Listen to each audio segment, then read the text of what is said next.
resistência em diversos frontes e afirmaram ter recuperado das mãos dos russos a cidade de Makariv, nos arredores da capital Kiev. É essa força, para sobreviver que tem unido muito a população e feito com que essa resistência esteja sendo aí forte, para segurar a invasão e os bombardeios. Vamos ao vivo tratar disso tudo com a correspondente Cecília Malan. A Cecília está em Londres e sempre acompanha, portanto, também os desdobramentos da guerra no leste da Europa. Cecília, conta pra gente como é que está a movimentação russa e como é que os ucranianos estão fazendo para segurar essa invasão cada dia maior. Boa tarde, Trali. Boa tarde a todos. Olha, faz 3 semanas que a Rússia não divulga suas baixas. No início de março, o Ministério da Defesa admitiu que quase 500 militares morreram em combate. Depois disso, silêncio.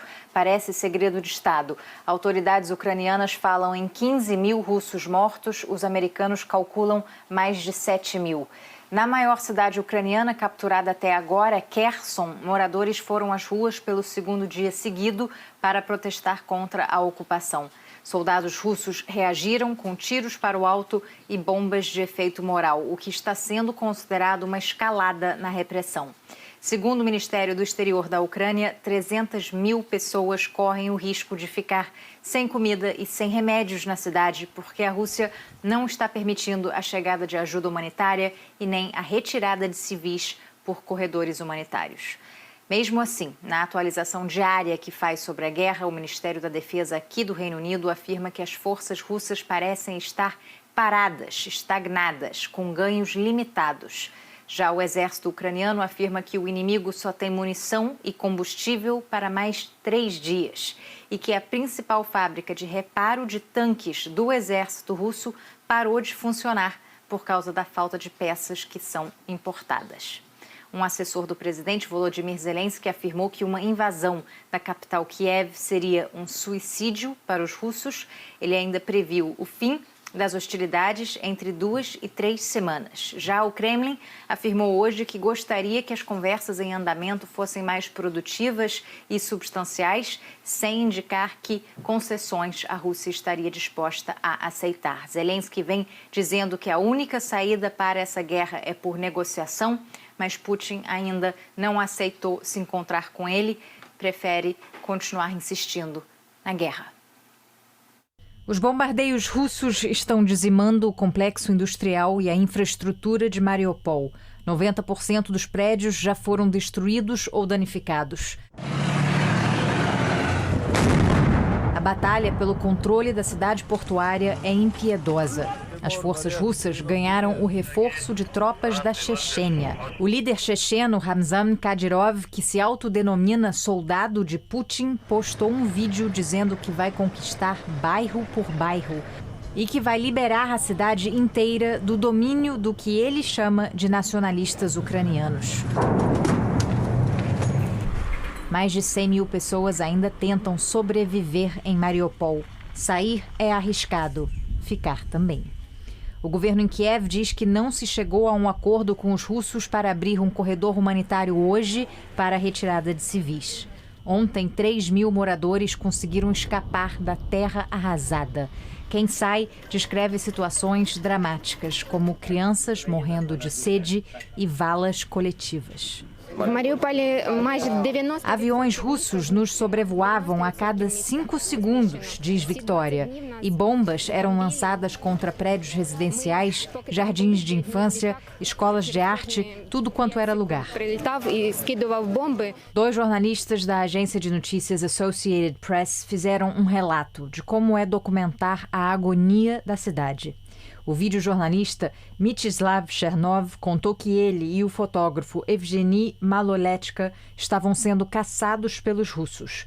Eles tinham uma lista de nomes, incluindo os nossos, e eles estavam chegando perto. Estávamos fazendo reportagens dentro de um hospital quando atiradores começaram a vasculhar os corredores. Cirurgiões nos deram jalecos para vestirmos como camuflagem, ele escreveu. Os 2 jornalistas foram resgatados por soldados ucranianos que receberam ordens para tirá-los de lá. Eles eram os últimos profissionais de um veículo internacional e independente em Mariupol. Com isso, o mundo perde o olhar direto de quem estava registrando a morte de uma cidade. Em Kiev, um dia de sol ilumina as cúpulas douradas e o enorme monumento Pátria-Mãe paira sobre a cidade como se oferecesse proteção. A capital está sob toque de recolher até amanhã de manhã por causa dos fortes bombardeios domingo à noite que mataram 8 pessoas num shopping. A Rússia diz que o prédio estocava foguetes e segue negando que mira em alvos civis. Eram 40, 50, 60 bombas por dia, diz Olena, que fugiu de Kharkiv. Destruíram subúrbios e o centro histórico da cidade. Nessa maternidade, embaixo da terra, a vida é celebrada. Depois de esperar tanto tempo para conhecer a minha filha, até as explosões das bombas soam como fogos de artifício, diz a mais nova mamãe ucraniana. A diretora da clínica improvisada diz que agradece todos os dias pelos funcionários que não abandonaram os postos. Muitos trouxeram a família toda depois que perderam suas casas.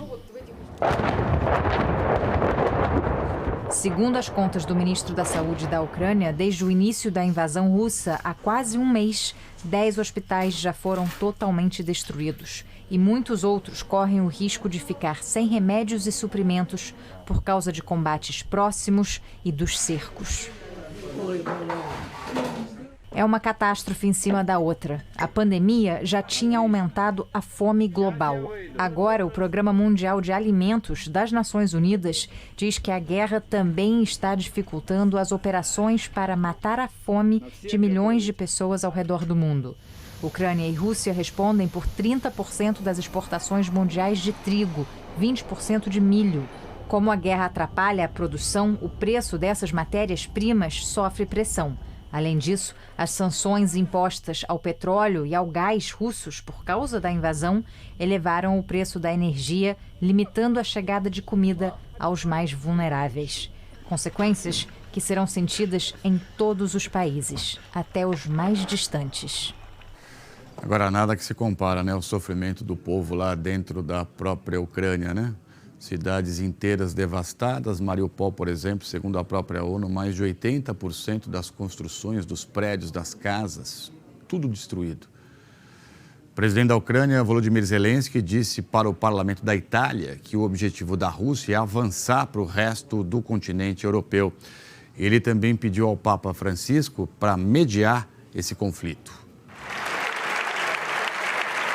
Aplaudido de pé pelo parlamento italiano, o presidente Zelensky fez mais um discurso emocionado. Em videoconferência, ressaltou que desde o dia da invasão russa ao seu país, o povo ucraniano se tornou o próprio exército. Há uma semana falei com Florença e pedi a todos que se lembrassem do número 79, que era o número de crianças vítimas da invasão russa. A elas se juntaram mais 38. Hoje são 117 crianças mortas e esse não será o número final. Zelensky disse que existem milhares de feridos e dezenas de milhares de famílias destruídas. E tudo isso foi iniciado por uma pessoa que ganha muito dinheiro com o petróleo e investe em armas, disse o presidente ucraniano. Zelensky repetiu que o seu país é apenas a porta de entrada para o exército russo, que pode atacar a Europa. Ele pediu que a Itália já está fazendo o congelamento das contas bancárias e dos iates dos oligarcas russos ancorados nas praias italianas. Reivindicou também o embargo contra os navios russos que entram nos portos daqui. Lembrando que na Itália nasceu o primeiro ucraniano de uma mãe que fugiu da guerra, Zelensky falou: devemos restaurar a paz e reconstruir a Ucrânia após a guerra. O primeiro-ministro Mário Draghi respondeu ao presidente ucraniano que a Itália não vai virar as costas para a Ucrânia, mas que pretende fazer ainda mais. Vai oferecer ajuda também com armas à resistência ucraniana, afirmando que a arrogância russa se deparou com uma resistência heróica e que, ao crescente isolamento de Putin, a Europa deve mostrar a sua união. L'Italia vuole l'Ucraina nell'Unione Europea. A Itália, disse Draghi, quer que a Ucrânia faça parte da União Europeia. Até o momento, a Itália recebeu mais de 60 mil refugiados ucranianos, especialmente mulheres e crianças. Os italianos abriram as portas de suas casas e escolas para os refugiados ucranianos com aquele acolhimento que é o orgulho do nosso país, disse o primeiro-ministro. Ontem, o presidente da Ucrânia afirmou que está preparado para desistir de entrar para a OTAN, em troca de um cessar-fogo, da retirada das tropas russas e de garantias de segurança. Ele prestou homenagem ao sobrevivente do Holocausto, Boris Romanchenko, que sobreviveu a 3 campos de concentração nazistas durante a Segunda Guerra Mundial, mas foi morto por bombardeios russos na cidade de Kharkiv aos 96 anos de idade. Zelensky, que é judeu, chegou a ser criticado pelo primeiro-ministro de Israel por ter comparado a dor dos ucranianos com o Holocausto. Hoje cedo, antes do pronunciamento do presidente ucraniano, o Papa Francisco ligou para ele. Zelensky, então, convidou o pontífice para ir à Ucrânia, porque acredita que a presença dele naquele território pode ser útil para a conquista da paz. O secretário de Estado do Vaticano, cardeal Pietro Parolin, declarou que não sabe se esta viagem é possível, mas comentou que a Ucrânia promete dar as condições de segurança. Jornalista russo Dmitry Muratov, um dos vencedores do Prêmio Nobel da Paz em 2021, anunciou que vai leiloar a medalha e doar o dinheiro para uma organização que cuida de refugiados ucranianos. Num artigo publicado no jornal Novaya Gazeta, em que Muratov é editor-chefe, ele pediu para que as principais casas de leilão do mundo ajudem a vender a medalha. O Novaya Gazeta é um jornal crítico ao governo russo. Dmitry Muratov dividiu o Nobel da Paz do ano passado com Maria Ressa, uma jornalista das Filipinas. E, na época, ele dedicou o prêmio a 6 jornalistas que trabalhavam junto com ele, que foram assassinados. O Conselho do Prêmio Nobel diz que já tem décadas que Muratov defende a liberdade de expressão na Rússia em condições cada vez mais desafiadoras.